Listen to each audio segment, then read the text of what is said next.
Hello, and welcome to Money, Sense, and Freedom. I'm your host, Alex Kreitis. Thank you for joining me again today. I hope you're all doing well. Today's episode is going to be a continuation of the previous talk we had, and that was in regards to the layout of our book, The Cynic's Guide to Investing. In the era of too big to fail, it pays to be a cynic. Now, the purpose of the book is multifaceted.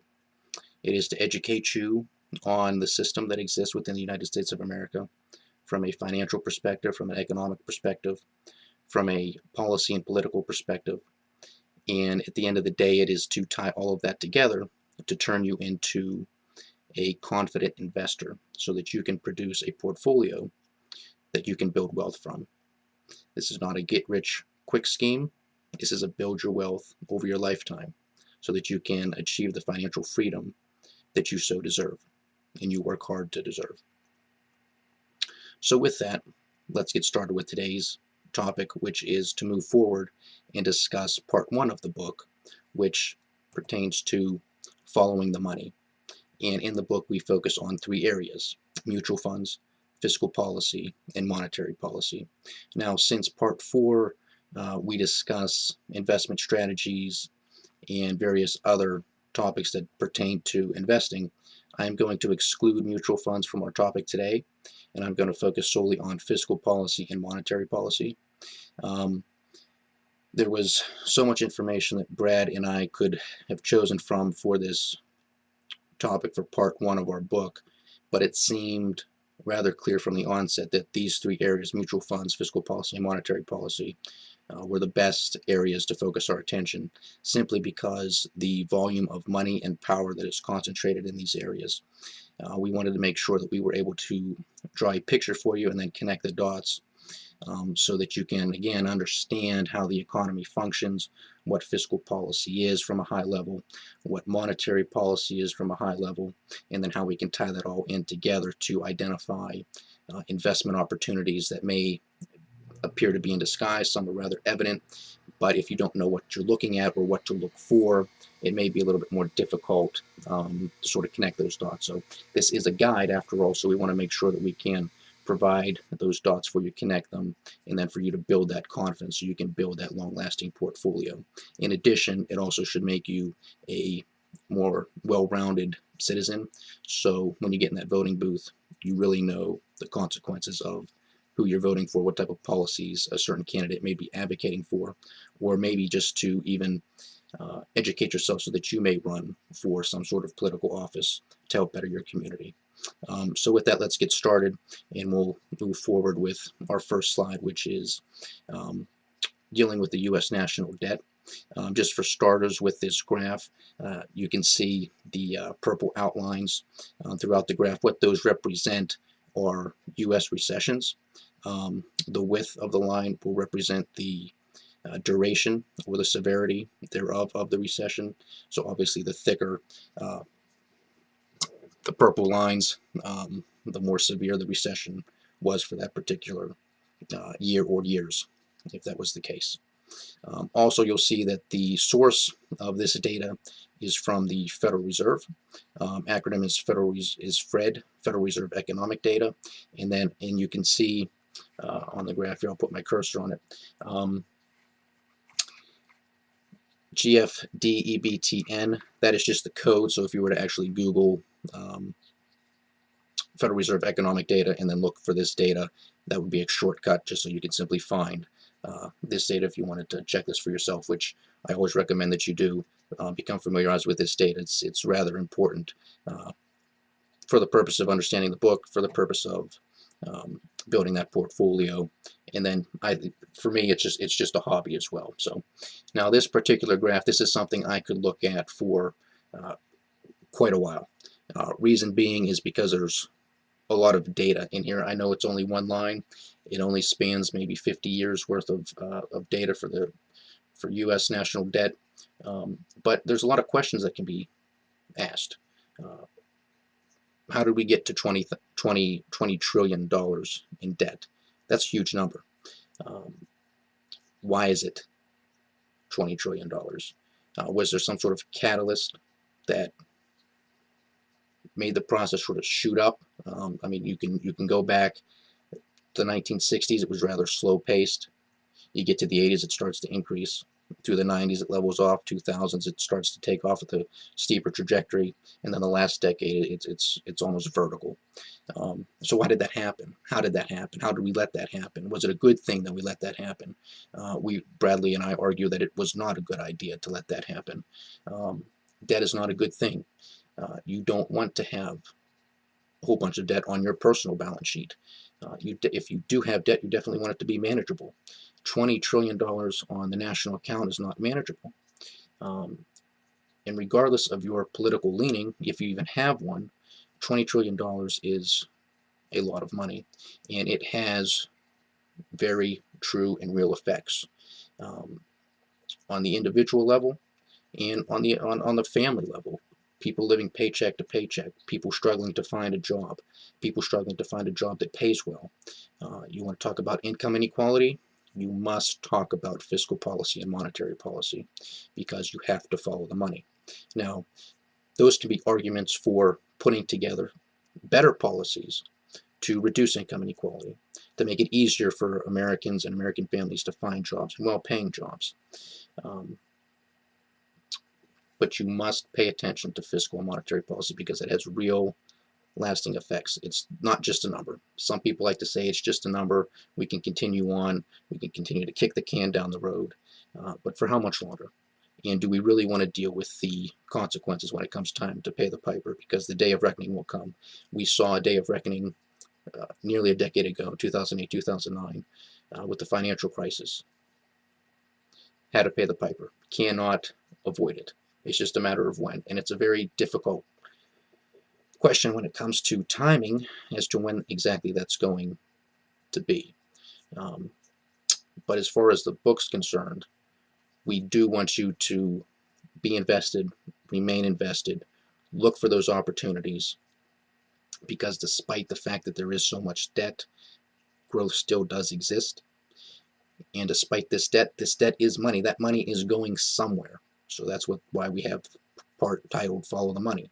Follow that money to profits. That money's going somewhere. A lot of it's coming directly out of your pocket from taxation, and it's going into somebody else's. That somebody else could be a very large corporation that has a stock that could have skyrocketed, that could stay steady, but it might pay a dividend. Get your money back. You know, so much at the end of the day with what we found with writing this book is you may not become extremely wealthy. So what? If you become extremely wealthy, that's fantastic. Wealth has many definitions. You have to define that personally. But what's key is you're getting a lot of your money back because you work hard, that so much of that money is taxed, it goes somewhere. We're simply saying follow it. Where does it go? And stick to our outline in the book. So check that out. Follow those rules, and we really stand by our thesis.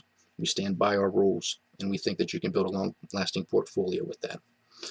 So again, analyze this chart. Look at the national debt. Do not just consider it a number, because it's so much more than that. It has real long-lasting effects on us, on generations that don't even exist yet. And that's what's a real shame, because those people who don't even have a voice yet are going to be affected by this. And to me, that's immoral and unethical and, quite frankly, unacceptable. We have a responsibility, each generation does, to hand off the torch to the next generation with better hopes and aspirations, and in a better place than which we found it. That seems to be going by the wayside, and it actually seems to be getting worse and worse because of political gridlock, uncertainty, a lack of honesty from our quote-unquote political leaders about these real problems, because these are real problems, and I think they know deep down that they're real problems, and they're just afraid to admit that they've made mistakes. They are afraid to handle them, and it's easier to blame the other side than it is to stand up, be an adult, and say we have real problems, and here's what we have to do as a nation. Otherwise, the consequences of allowing the market to rid itself of this, it'll just leave even more, I don't necessarily want to say chaos, but more unknowns. It's better to have some sort of grasp, have a communication strategy, be upfront with people, and sort of lead them to where we need to be. Not necessarily where we want to be, but where we need to be. And I think the American people would respect that. I know I would. So moving on, sticking with fiscal policy, this next graph, again, we still have the recession shaded. Again, please refer to those notes from the Federal Reserve economic data. And this graph pertains to three major elements of our federal spending: Social Security, Medicare, and Medicaid. Again, just to keep things consistent, the graph is from 1966 to 2016. So we have a good 50-year period worth of data. Again, as you can see, which is very similar to the national debt graph, things from the late 60s, early 70s, even up until the 80s, things remained rather flatline, slight increase over time, and then after the 80s, 90s, 2000s, and again, you just have rapid acceleration.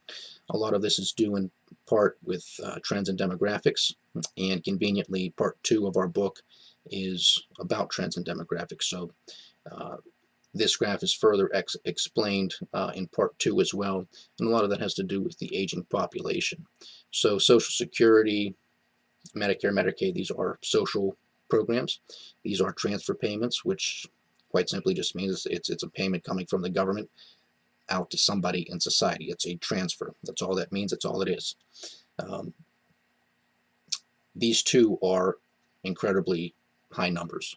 You're talking Social Security, almost 900 billion, Medicare, 700 billion, Medicaid, 600. So if you were to combine Medicare and Medicaid, and not too long ago, actually, if you combine them, they actually overtook Social Security, which is saying something, because a lot of people, and Brad and I are proponents of this argument that this is an unsustainable system. Personally, I don't want Social Security. I don't want to pay into Social Security. I wasn't asked to vote for it, to push it through. Really, I'm not asked to continue it. I don't want it. And it's going to be one of the things, when I wrote this part of the book, at the end of it, I said, Brad, I said, but when you write your part in part 4, I really want you to take a stand. I really want you to look at compounding interest, which I discussed in the previous program, and which I'll discuss again in part 4. But I said, Brad, please look at this. Please look at how much money an average American would have put in to Social Security over their lifetime. So this gets to dollar cost averaging, which I'll explain later in part 4 as well. Dollar cost averaging what you would have paid in just from Social Security over a 40, 50-year period, which is just what we expect to work in our lifetime. And let's compare that with what Social Security promises to pay out. How would that individual have fared?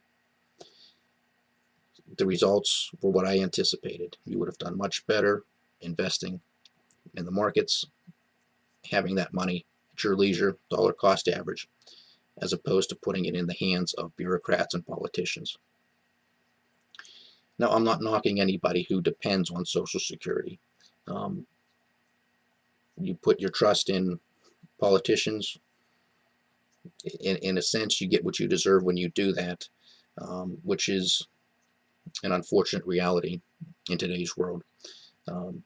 But if this is supposed to be a representative government, where's my representation? Where's the representation of so many others who do not want to pay into Social Security and who do not want it? If you want Social Security, that's fine. You can pay into it. And I think that's how it's supposed to be. Now, I'm going to go on a little bit of a side note here, because this is important. It gets to that sort of representative republic of what this country is supposed to be. I think, unfortunately, what it has become more of is a democracy. That's correct, a democracy. And a democracy is a very dangerous form of government. And we were told this by our founders. And it's a very dangerous form of government because at its purest form, here's what it says. It says 51% of the population can tell 49% of the population what to do, when to do it, how to do it, why to do it, if they even want to tell you that. That's just a problem waiting to happen. That's a civil war when you have 51% against 49%. The ancient Greeks proved this. That's why the Romans built upon it with a Senate and with a republic. Now, of course, that fell, but that was for a myriad of reasons. But we established our government as a constitutional republic to have representative government. If you want to have Social Security, if you want to have Obamacare, if you want to have a whole host of different things that you may believe in, that's fine. But do not force me to comply with what you want. I have no intention, no desire to force you to do anything. Surely I don't want to force you to work hard, take your money to pay for something that I want. I'll work hard. I'll use my money to pay for the things that I want. And if I can't, then I have to sacrifice something. I have to work harder. That's just the way it is. And how it is in this country, there are hundreds of millions of people who believe in a larger role for government, who believe in Social Security, who believe in Medicare, Medicaid, who believe in Obamacare, and a host of a whole bunch of other government programs. I'll defend your right to say those things, to believe in that, but don't force me to comply with what you believe in. Start a group, start a charity, somebody start a company, get together, pool your money, and disperse it how you want. This is why Brad and I wrote the book in large part. This is why I'm doing this program, Money, Sense, and Freedom, because it's time for the individual to be protected. Everything is thrown into groups. Right, left, it's dividing the nation. Nothing is getting done. The status quo must go. Enough is enough, exactly how I put it in the intro to this program. Agree with me, disagree with me, there's a lot wrong in this country. A lot of this stems from financial and economic problems. I will lay that out through this program, again, which I hope lasts for months, years. So you will hear me say this time and time again, and I will never tire of saying it because it's very important. And if we can get more people on board with this, all I'm pushing for is freedom. That's it. You want to believe in the things you believe in, I'll defend you. Defend me in turn. But don't force me to believe what you believe. I'm not going to force you to believe what I believe. I'm going to make my argument. I'm going to state my case. Hopefully you agree with me in time. But please put your own thought into this too. Don't just turn on the television. Don't just read the newspapers and allow those reporters, those editors, those commentators do your thinking for you. There's so much information out in the world, and it's at your fingertips. You can buy a book. You can download a book. You can find anything you need on the internet. So scour it. Look for things. Don't just take one side or the other. There can be an infinite possibility of solutions. You can find them. And I'd love to hear your opinions on that. And I would love to have my thinking challenged, because it only gets better that way. A lot of people do not like constructive criticism. I absolutely love it. I seek it. That's how you get better. That's how Brad and I are going to write better books in the future. That's how this program's going to get better. That's how you just get better as a human being. So take it and embrace it. So that's my side rant, but it's very important to be an individual, to seek freedom, and to understand that all of this stuff is interconnected. It's not just a one-off thing. Everything works together. That's what this book shows you. Just from the example that I gave you, Fiscal Monetary Policy.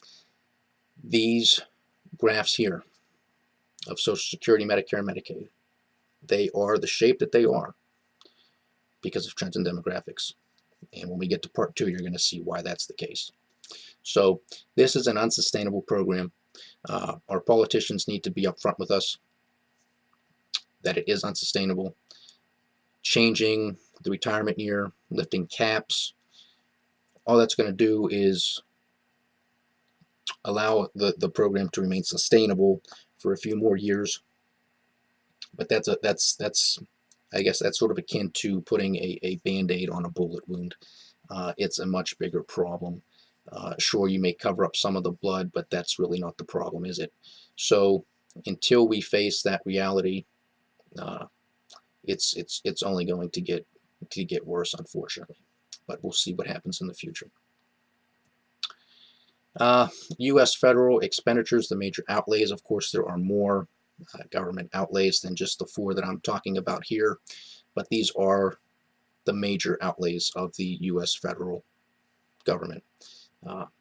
Kicking it off is Social Security, 31%, defense spending at 26%, Medicare 23%, and Medicaid at 20%. That's as the pie of those four. Okay, that's not how that represents as 100% of the actual pie, but as from the four major expenditures, that's the percentage breakdown. As the total expenditures, these four represent 73% of total U.S. federal expenditures, which is just enormous. So anybody who says, you know, we can cut out the Department of Education, we can cut the Department of Energy, the EPA, Interior, a whole host of other things, labor, commerce, transportation, whatever the case may be, that's really pennies on the dollar compared to these major outlays. So if anybody wants to have a serious discussion, if you're not talking about these four areas, you really don't hold much water. So please keep that in mind. Please understand how crucial it is to understand how much money goes out in each of these programs on a yearly basis. This isn't just a one-off basis, this is yearly. So you have to think about that. I mean, these are huge numbers. The federal government brings in over $3 trillion in taxation. Most of that comes from the income tax, payroll tax, and obviously some money from corporate taxes as well, but that's not as much as you would think it is. The bulk of it really comes from income tax and payroll taxes. Now, we of course spend more than what we bring in, and that represents the deficit, which the accumulation of that deficit added up year over year is what contributes to the national debt. So $20 trillion is a lot of broken promises, to say the least, and it's an unfortunate event that it's come to that, and nearly half of it has occurred over the last administration, and the bulk of which over the last two, just because of endless wars, social programs that are just on the extremes, and then a lot of it is again those trends in demographics. It doesn't mean that those can't be countered with better policy, but that's just the reality of it. As long as the status quo remains, the unsustainability remains. So getting back to this pie chart, and really the total amount of money that is spent by the federal government is really amazing. If you think about it, $4 trillion. That's a lot of money, and you have to ask yourself, what are we getting in return for that? Clearly, we've just traced where a lot of it does go: Social Security, Medicare, Medicaid, defense.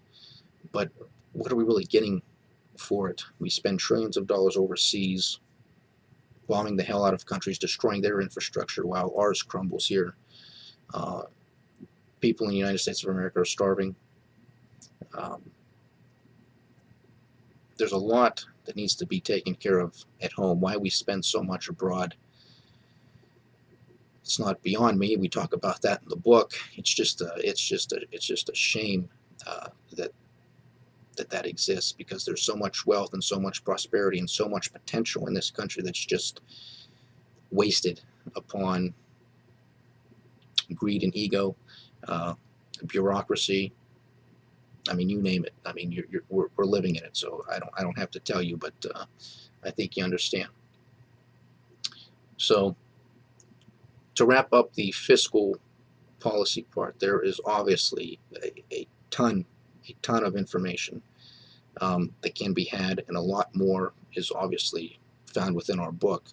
But this is just to give you a high-level overview of what we looked at, what we focused on for part one, follow the money of fiscal policy, because that's trillions of dollars. Those dollars go somewhere. So for this, for example, as far as investment opportunities are concerned, looking at Social Security, Medicare, Medicaid, think about pharmaceutical companies. Okay, a lot of that money has to be spent on prescription drugs. They're making money. Think about the health insurance companies. they're making money as a result of this. And of course, Medicare only covers so much, so you have supplementary health insurance. Follow that money to profits. Get some of your money back. You work hard for it. You deserve it. Get it back. We're going to show you how to do that. But you have to stay focused. You have to stay disciplined, and you have to understand what you're doing. I can't stress that enough, because the understanding and being educated on those points gives you the confidence that you need to invest and stay invested, and to not allow certain short-term gyrations and volatility spook you out of the market. Because once you jump out and you try to jump back in and jump out, jump back in, you're just going to lose so much money it's not even going to be funny. And I would rather you not invest if that's how you are. But I have the great confidence in Brad and myself in our book and in this program to build the groundwork, coach you, train you, educate you, to build that confidence you need to do that, so that you can build your wealth, that you can take care of yourself and your family and the causes that you're passionate about. So that's fiscal policy. Now let's move on briefly to monetary policy. Now, monetary policy is another beast unto itself, if you will, because a lot of people don't understand monetary policy, and I'm not going to do you justice explaining monetary policy in this episode. But don't worry, a lot of this program will be devoted to educating you on monetary policy, and unfortunately a lot of its shortcomings that have taken place in this country and around the world, how those policies affect the majority of us in a negative manner, and what type of policies can be taken to correct that, so that the majority of us do benefit. So what I have up here is another graph, again taken from the Federal Reserve economic data, and this one spans again 1966 to 2016. Now this is the U.S. monetary base. What this is comprised of is money in circulation and money that is held within bank reserves or bank vaults. So over this period of time, you can see that, again, it was very similar to the fiscal policy graphs from the 60s, 70s into the 80s. It's relatively flat. Then you start to really get an uptick through the 80s, 90s, 2000s, and then of course, right when you look to see where the recession hit in 2008, 2009, it's really when you start to see not even just an increase, it's straight up increase in the U.S. monetary base. This is a direct result of the Federal Reserve, which is the central bank of the United States, lowering interest rates and printing money. And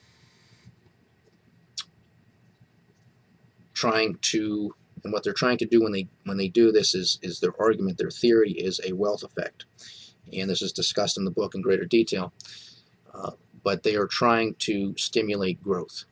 It is their theory, it is their belief that if we can put money out into the system, people are then going to spend that money, invest that money, and things will sort of trickle down, if you will, from the stock market, from investments and capital investments in plant equipment, and that should drive economic growth. Jobs are had, and it just turns the economy.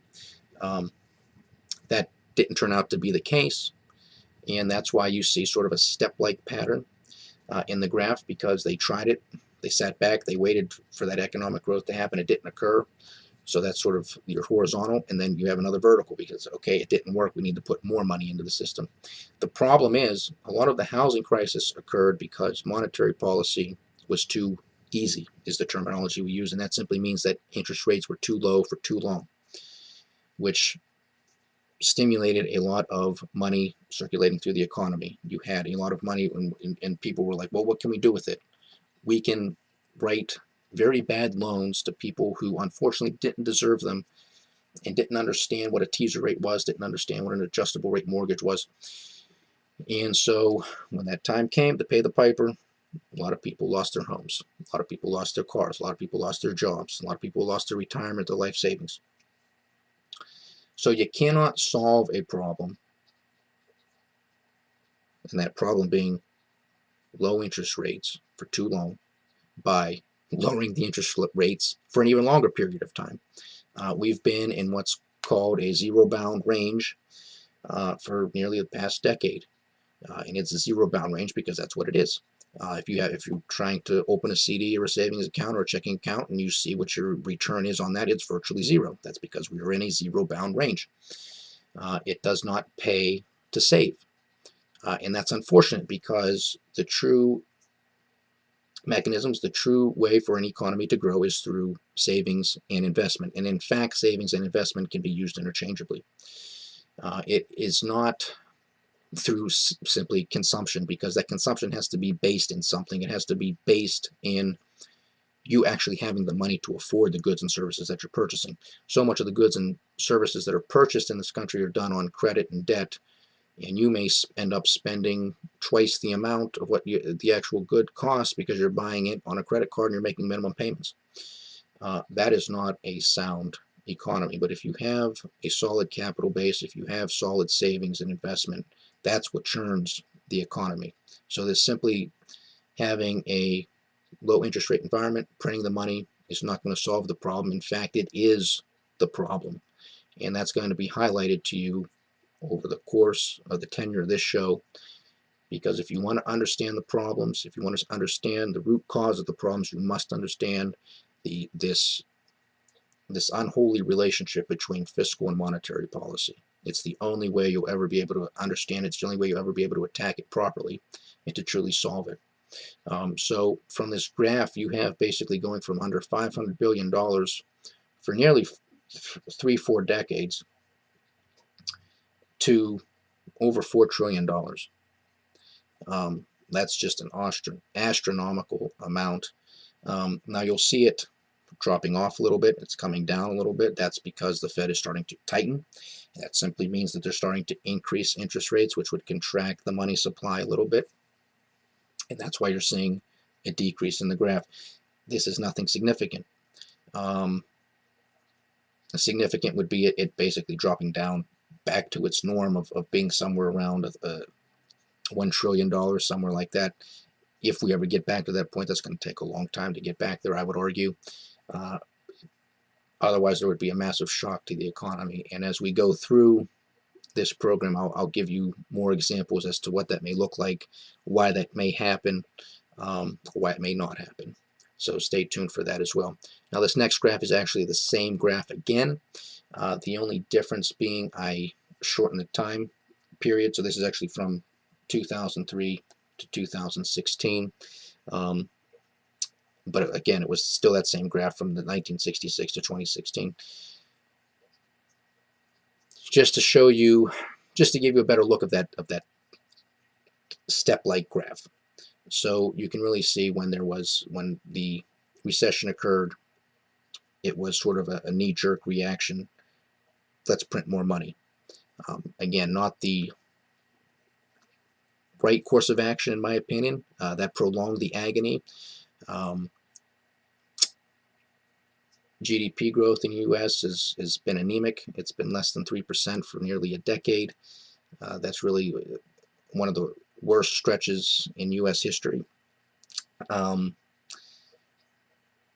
actually contend that we really never exited the recession, and I'm going to do other episodes on that as well.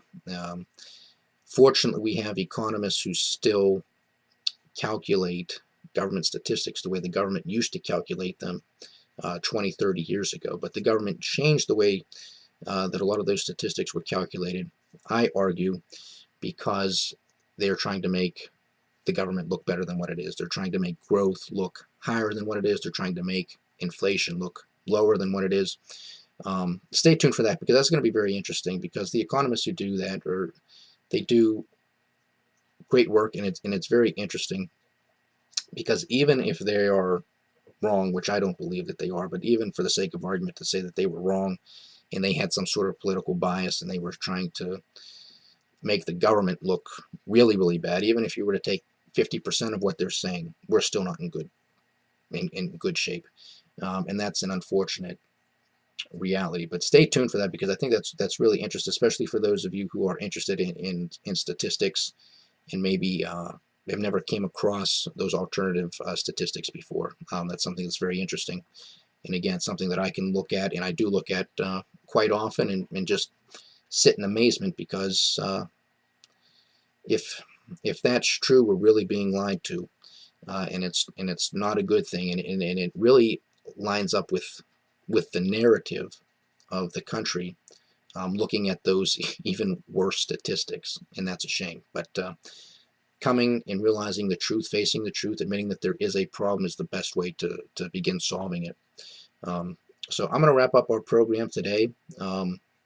Please follow my channel, reach out to me, Facebook, on YouTube. I love to hear the questions, the challenges to my thinking, suggestions for other things to read.